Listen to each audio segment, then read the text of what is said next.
Samantala, pinangunahan ni Soleil ang grupo palabas ng masikip na lagusan at sa wakas nagawa nilang makalabas. Nakarating sila sa isang napakalaking silid na umaalingongaw sa kailaliman ng kuweba. Napakabilis ng pagbabago ng paligid kaya maging si Leo ay nalilito. Dahil sa nakakatakot na katahimikan, napaisip ng malakas si Chuck Milo kung naroon nga ba ang Dungeon Overlord sa bahaging ito. Agad niyang nakuha ang sagot nang may maliit na kislap ng kuryente na lumitaw sa harap niya. Tumama ito sa kanya at biglang sumabog bilang isang shockwave ng kuryente, ang malakas na damaloy sa kanyang buong katawan. Bumagsak siya sa lupa, at umausok ang kanyang katawan, habang nagulat ang kanyang mga kasamahan sa biglaang pangyayari. Bago pa man makabawi ang grupo, isang sunod-sunod na malalaking lightning sphere ang bumuhos mula sa itaas at sabay-sabay silang pinuntirya. Hinarang ni Soleil ang mga ito gamit ang kanyang palakol at naitaboy ang mga elemental attack, habang ang support magic ay agad din kumilos sa kanyang likuran upang patatagin ang buong grupo. Nang tumingala siya, nakita niya ang tunay nilang kalaban na nakatayo sa isang mataas na bangin, ang Dungeon Overlord mismo. Isa itong C-rank Lightning Mage Beast na kilala bilang Thousand Lantern Fox.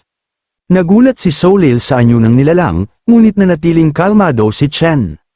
Tahimik niyang pinag-aralan ang buong arsenal nito ng area spells at crowd control abilities. Para sa kanya, hindi banta ang ganitong laban kundi isang perpektong training ground upang i-level up si Leo. Gayunpaman, hindi nag-aksaya ng oras ang Overlord, isang mabilis na barrage ng electrical spheres ang lumipad patungo sa kanila. Tumama ang pag-atake na tumagos sa depensa ni Soleil at nagpabagsak sa kanya. Dahil sa pag-atake na yun, bumagsak siya sa lupa ng matindi. Nang may napakalaking lightning bolt na bumagsak upang tuluyan siyang tapusin, ay lubos niyang ikinabahala nang makita ito na papalapit sa kanya. Agad namang kumilos si Leo at ginamit ang kanyang telekinetic warp skill. Bago pa matamaan ang kapitan, ginamit niya ang kanyang kakayahan upang mabilis itong hilahin palayo, isang iglap tuluyang mawasak ng kidlat ang lugar kung saan siya nakatayo. Dahil sa pakikialam ni Leo, agad itong pinuntirya ng halimaw. Nagpakawala ito ng napakalaking electrical blast patungo sa kanya, na kanyang ikinabahala. Nang tumama ito nagkaroon ng matinding pagsabog at nilamon ng apoy ang buong paligid. Ngunit isang hakbang nang nauuna si Chen, ginamit niya ang Stellar Warp at agad na hinayla si Leo pabalik sa kanyang tabi. Nang ligtas na ang kanyang kasama, ginawang aral ni Chen ang muntik ng insidente, sinabihan niya ang Cobb na ang isang tunay na mandirigma ay laging nagmamasid sa paligid at naghahanda muna ng ruta para makatakas bago pakawalan ang buong lakas nito. Sa kabila ng lahat ay nanatiling mapanganib ang Thousand Lantern Fox habang naghahanda na itong umatake. Sinimulan nitong ihanda ang ultimate magic nito, isang high-tier spell na tinatawag na Thousand Falling Thunders. Nang makita yun ni Gideon, tuluyan siyang nataranta at sumigaw sa takot, dahil sigurado siyang malapit ng malipol ang buong grupo. Ngunit bago pa man bumagsak ang pag-atake, kumilos si Nolan na parang isang kidlat, sa pamamagitan ng flash step, agad niyang nilapitan ang halimaw at buong lakas niyang itinarak ang kanyang espada diretso sa core nito. Napakabilis ng pag-atake na maging si Chen ay bahagyang nagulat. Bumagsak ang Overlord at nawalan ng kakayahang kumilos, bagamat nanatili pa ring nakalutang sa ere ang mga electrical sphere nito habang naiwan nakatayo ang assassin. Dahil dito pinag-aaralan ni Chen ang nangyari, napansin niya na eksaktong tumama si Nolan sa sandaling naging bukas ang depensa ng boss. Para sa kanya, ang ganoong klase ng atake ay hindi kayang gawin ng isang ordinaryong rookie. Nakahinga ng maluwag si Gideon nang mapagtantong buhay pa siya, agad siyang lumapit upang batiin si Nolan at purihin ang kanyang ambush, habang nagtatanong kung paano nito nagawang makalapit sa likuran ng boss nang hindi napapansin. Ngunit mabilis na napalitan ng hinala ang kanyang paghanga, tinanong niya kung paano nagawang pabagsakin ng isang sinasabing E-rank hunter ang isang C-rank overlord sa iisang atake lamang. Nagsimula siyang maghinala na nagsinungaling si Nolan tungkol sa tunay nitong rank. Nang makita niya ang nanghihinang halimaw sa lupa, itinaas ni Gideon ang kanyang chanter bell upang siya ang gumawa ng huling atake at angkinin ang tagumpay. Ngunit bago pa man siya makakilos, dalawang talam ang bumaon sa kanyang dibdib mula sa likuran. Natigilan sa gulat ang buong grupo habang bumagsak ang sandata ni Gideon sa lupa kasabay ng pagtalsik ng dugo. Si Nolan ang umatake, habang nagtataka si Gideon kung bakit niya ginawa ito. Ngumiti ng nakakatakot si Nolan habang binuhat mula sa lupa ang naghihingalong mage. Inamin niyang gusto niyang namnamin at patagilan ang bawat pagpatay. Nang makita ang nangyayari, napasigaw sa takot si Holly na mayroon na namang namatay. Tumakbo siya patungo sa madilim na lagusan dahil gusto na niyang umuwi. Ngunit walang balak si Nolan na mag-iwan ng sinumang saksi, binalutan niya ng lightning orb ang kanyang dalawang talam. Pagkatapos, inihagis ito patungo sa tumatakas na chanter. Tumama ang lightning orb sa pader sa isang malakas na pagsabog, nagliparan ng apoy at mga tipak ng bato, at gumuho ang pader, tuluyang nagsara ang tanging daan palabas habang nakadapa si Holly at hindi makapaniwala. Doon tuluyang naunawaan ni Chen ang dahilan kung bakit itinago ni Nolan ang tunay niyang rank. Si Nolan ay isang Porsche, isang awakener na sumasali sa raid parties para lamang sa isang layunin, hanapin at patayin ang sarili niyang mga kasamahan. Galit na sumigaw si Soleil sa assassin at tinanong kung ano ang ginagawa nito at kung sino talaga siya. Tinanggal ni Nolan ang kanyang sombrero at tumawa habang pinagmamasdan ang takot sa mukha ni Soleil, inamin niyang nabubuhay siya para sa kilib ng pangangaso. Sa wakas, ibinunyag niya ang kanyang tunay na pagkatao, Voltley, isang A-rank lightning assassin, wala nang pumipigil sa kanya upang patayin ang natitirang miyembro ng grupo. Gayunpaman, tumangging umatras si Soleil, sinindihan niya ang kanyang napakalaking flame axe. Pagkatapos agad siyang sumugod habang inutusan si Chen na tumakas at humingi ng tulong habang siya ang mananatili upang harapin ang assassin. Hindi nag-aksaya ng oras si Voltley, sunod-sunod niyang pinakawalan ang mga kumikislap na electrical sphere patungo kay Soleil. Nagawa pa ring salagin ni Soleil ang unang bugso ng mga atake, ngunit napakalakas ng impact kaya nayanig siya. Sa kabila ng lahat, lalo lamang natuwa ang killer. Ipinagmamalaki nitong gustong-gusto niya kapag lumalaban ang kanyang biktima. Walang pag-aalinlangan niyang pinakawalan ang mas malaking alon ng lightning energy laban sa pagod ng kapitan, na lubos niyang ikinabahala. Sa pagkakataong ito, walang awa ang pagbagsak ng mga sphere patungo sa kanya. Isang serye ng malalaking pagsabog ang yumanig sa buong cavern at nilamon si Soleil ng apoy at kidlat. Tumawa ng baliw si Voltley habang pinagmamasdan ang pagkawasak na kanyang nilikha. Nang mawala ang usok, nakita ang kapitan na nakahandusay at talunan sa sunog na lupa. Bumaba si Voltley malapit sa kanya at pinuri ang kanyang swerte dahil tila kusang napunta sa kanyang harapan ang napakadaling pagkakataon. Dahan-dahan siyang lumapit sa walang kalaban-labang kapitan, sinabi niyang dahil nakahiwalay sila sa labas ng mundo, walang darating upang iligtas siya, dahil dito, mayroon siyang sapat na oras upang paglaruan ang kanyang biktima. Nakahandusay si Soleil at halos mawalan na ng malay. Ngumiti si Voltley at naghanda upang tuluyan siyang tapusin, sinabihan pa niya ito na huwag muna itong mawalan ng malay, sapagkat nagsisimula pa lang ang kanyang laro. Ngunit bago pa siya makaatake, sa wakas ay kumilos si Chen at sinipa niya sa mukha ang assassin. Sa lakas ng impact, napalipad si Voltley habang umiikot ang kanyang katawan sa ere, bago siya malakas na bumagsak at tumama sa pader. Nanginginig ang katawan ni Soleil habang mahina namang iminulat niya ang kanyang mga mata. Sinubukan niyang makita kung sino ang dumating upang iligtas siya, at naisalayan niya ang isang madilim na silweta na nakatayo sa liwanag ng apoy bago tuluyang mawalan ng malay. Ngayong wala ng gising na saksi, hindi na kailangang ipagpatuloy ni Chen ang kanyang pagpapanggap bilang isang mahinang tamer, hinubad niya ang kanyang salamin habang kumikislap ang dilaw na kidlat sa paligid ng kanyang katawan. Sinabihan niya si Leo na magpahinga at nagpasyang siya mismo ang haharap sa rogue assassin. Samantala, bumangon si Voltley mula sa alikabok, sa halip na mataranta, tila lalo pa itong natuwa. Nakahanap siya ng isang professional na nagtatago kasama ng mga rookie. Nang maramdaman niya ang lightning energy ni Chen, lubos na mali ang naging pagkakaintindi niya sa sitwasyon, inakala niyang isa itong dual-class stellar tamer na palihim ding nagtatrabaho bilang assassin. Akala niya ay pareho sila ng pakay, ang makuha ang pambihirang A-rank weapon na eksklusibo sa kanilang klase. Dahil sa takot na maaga sa kanya ang loot na 6 na buwan niyang hinahanap, nagalit si Voltley at sumigaw na ang sandata at buhay ng lahat ay pag-aari niya. Sumugod siya kay Chen, na may determinadong tapusin siya.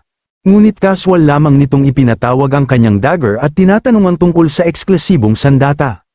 Habang madali lang niyang sinalag ang pag-atake ni Voltley. Hindi pa rin tumigil si Voltley, ginamit niya ang dalawang talam upang pabagalin ang kanyang galaw. Agad niyang hinarap si Chen at masayang sinabi na dudurugin niya ito. Nagpakawala siya ng sunod-sunod na mabilis na pag-atake, determinadong durugin ang kanyang kalaban, nagsalpukan ang kanilang mga sandata habang mabilis na nagpalitan ng kanilang mga hampas at slash. Ngunit hindi man lang pinagpawisan si Chen, madali niyang sinalag ang bawat atake habang nananatiling matatag ang kanyang depensa. Doon nagsimulang matarante si Voltley, kaya agad siyang dumistansya palayo upang maghanda para sa susunod na pag-atake. Hindi niya maunawaan kung paano nagawang harangan ng isang rookie ang kanyang buong high-tier combo gamit lamang ang isang kamay. Desperado, ginamit niya ang kanyang flash step upang lampasan ang target at magsagawa ng surprise attack. Ngunit ibang antas ang reflexes ni Chen, ginamit niya ang sarili niyang high-tier speed skill, Flash God. Agad nitong nalampasan ang bilis ng rogue at nakapagdulot ng matinding slash sa leeg nito. Napaatras siya sa malayo, nang tumama ang pag-atake ni Chen kasabay ng pagtalsik ng dugo. Napahawak si Voltley sa kanyang sugatang leeg habang mabigat na humihinga, mabilis na tumakbo ang kanyang isip habang nanginginig sa pagkabigla, napagtanto niyang muntik na lamang siyang mapugutan ng ulo habang tumulo ang dugo sa kanyang leeg. Bago pa siya tuluyang makabawi direktang nag-teleport si Chen sa likuran niya, at halos wala ng oras ang assassin upang makapag-react bago tumama sa mukha niya ang isang malakas na sipa. Sa tindi ng lakas bumulusok siya palayo, dahilan upang tumalsik siya patungo sa pader ng cavern. Tumulo ang dugo sa lupa habang pilit na bumabangon ang killer mula sa mga guho, habang nakaluhod sa gitna ng wasak na bahagi ng pader, napaisip siya kung paano nagkaroon ng ganoon kalaking combat experience ang isang tila ordinaryong estudyante. Doon lamang niya napagtanto na hindi pa inilalabas ni Chen ang buong lakas nito, mas malawak pa rin ang agwat ng kanilang kapangyarihan kaysa sa anumang distansyang kaya niyang tawirin. Habang mahinahong naglalakad si Chen sa gitna ng apoy, nanginginig sa takot si Voltley, napaisip siya kung sino ba talaga ang halimaw na batang ito. Mabilis niyang napagtanto na wala siyang laban sa direktang sagupaan, kaya agad niyang binago ang kanyang estratehiya. Mabilis siyang tumayo, itinaas ang dalawang kamay at nagmakaawang makipagkasundo. Sa desperadong pagtatangkang iligtas ang kanyang buhay, nag-alok si Voltley na hatiin nila ang mga kagamitan at pera ng kanilang mga namatay na kasamahan, kalahati sa bawat isa. Dagdag pa niya, ibibigay niya kay Chen ang eksklusibong A-rank weapon mula sa Overlord at hindi na ito masamang kasunduan. Ang tanging tugon ni Chen ay higpitan ang pagkakahawak sa kanyang lightning charge dagger. Natigilan sa gulat si Voltley nang mapagtantong hindi gumana ang kanyang suhol.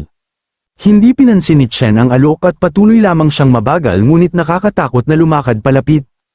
Ngumiti siya at tinanggap na tapos na ang negosasyon. Sa wakas, naunawaan niyang hindi niya kaharap ang isang kapwa mandarambong, kundi isang taong may paninindigan habang matalim siyang tiningnan ni Chen. Ipinakita ni Voltley ang tunay niyang kulay, gumawa siya ng isang hand seal at ginamit ang kanyang thunder form skill. Dalawang kumikislap na lightning clone ang nabuo at inilagay niya ang mga ito sa likuran ni Soleil at Gideon na halos wala ng malay. Agad na naramdaman ni Chen ang napakalaking bugso ng magical energy. Huminto siya at tumingin sa likuran upang suriin ang banta habang sinabi ni Voltley na simula na ang kanilang bagong laro. Habang hawak ng kanyang mga bagong likhang clone ang dalawang bihag, ngumisi si Voltley at pinapili si Chen kung sino sa kanyang mga kasamahan ang ililigtas at kung kaninong buhay ang isasakripisyo. Samantala, sa sahig ng cavern, dahan-daang iminulat ng sugatang Thousand Lantern Fox ang mga mata nito. Malapit dito, hawak pa rin ang lightning clones ni Voltley sina Soleil at Gideon. Ngumisi ang assassin na parang baliw habang tinutukso si Chen. Ngunit nanatiling kalmado si Chen, alam niyang mahina at madaling wasakin ang mga clone ng assassin. Nagbigay lamang siya ng maikling utos, agad kumilos si Leo. Pinakawalan ng Cobb ang kanyang strangling star chains at sabay na itinali ang dalawang lightning clone. Pinisil ng kumikislap na mga kadena ang mga kopya hanggang sa sumabog ang mga ito sa isang nakakasilaw na liwanag. Dahil sa matinding liwanag, napaatras si Chen at napatakip sa kanyang mukha, kaya wala siyang makita. Sinamantala naman ito ni Voltley at ginamit ang kanyang flash step upang mabilis na makapunta sa likuran ni Chen at umatake. Sa akala niyang nahuli na niya si Chen, buong lakas niyang ibinagsak ang kanyang dalawang talam upang tuluyan itong tapusin. Ngunit isang hakbang na naman ang nauuna ni Chen, mabilis siyang dumapa at sa isang slash lamang ay naputol niya ang kanang braso ni Voltley.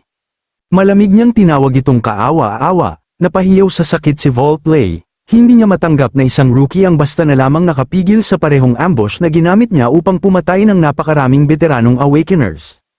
Dahil sa matinding takot, sinubukan niyang tumakas bago siya tuluyang mapatay ni Chen. Ngunit walang pagtakas ang nangyari, dahil biglang sumulpot ang matatalim na ice spike mula sa lupa at tumagos sa kanyang mga binti at katawan, tuluyang pinahinto ang kanyang pagtakas at nagpabagsak sa kanya sa sahig. Habang hingal na hingal sa takot, lumingon ang killer sa kanyang kalaban. At doon niya nakita ang isa na namang nakatagong kapangyarihan ni Chen. Nagbago ang anyo nito at naging level 25 Frostbone King, na nababalot ng nagyayelong armor, kasama niya si Leo na nakasakay sa isang lumulutang na upuang gawa sa yelo. Tuluyang nasaraan ng loob si Voltley, napahiyaw siya nang mapagtanto niyang higit pa sa dalawang klase ang taglay ni Chen, para sa kanya, isa itong halimaw na hindi niya kayang unawain. Nagmakaawa siya na bigyan siya ng oras at sinabing ilegal ang pagpatay at hahabulin siya ng mga awtoridad, kung papatayin siya nito. Ngunit ngumiti lamang si Chen, itinuring niyang katawa-tawa na ang isang walang awang mamamatay tao ay biglang kumakapit sa batas kapag siya na mismo ang nasa panganib. Sa desperasyon, isinantabi ni Voltley ang kanyang pride at nagmakaawa para sa kanyang buhay, sinabi niyang biro lamang ang lahat ng kanyang ginawa. Hindi natinag si Chen, itinaas niya ang kanyang nagyayelong kamay upang tuluyan itong tapusin. Napahiyaw at napaiyak si Voltley habang alam niyang malapit nang matapos ang kanyang buhay. Ngunit bago tumama ang huling atake, biglang lumiwanag ang isang lightning circle sa ilalim ni Voltley, lumutang sa area ang mga electric sword sa ibabaw niya. Makalipas ang isang segundo, sabay-sabay na bumulusok ang mga espada at tumago sa katawan ng assassin, ipinako siya sa sahig. Maging si Chen ay nagulat sa biglaang pangyayari. Lumabas na nakabawi na pala ang Thousand Lantern Fox, at gusto nitong maghiganti sa killer na unang umatake at nagtangkang patayin ito. Dahil sa galit nagpalabas ito ng matinding ungol. Dahil dito, napahiyaw si Voltley habang damaloy ang napakalakas na kuryente sa kanyang katawan. Pagkatapos, tuluyan siyang nilipol ng beast gamit ang Lightning Heartrend Ray, isang napakalaking pagsabog na nagwasak sa kanya. Sa paghupa ng pag-atake, umakyat ang usok mula sa nasunog na crater.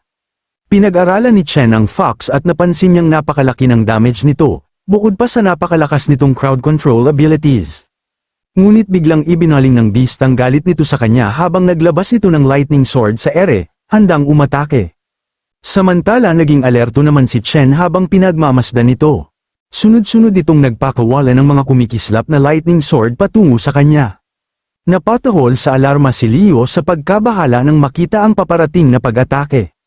Ngunit mahinahong sinabi ni Chen sa kanyang cob na huwag mag-alala, pagkatapos ay nagpalit siya ng klase.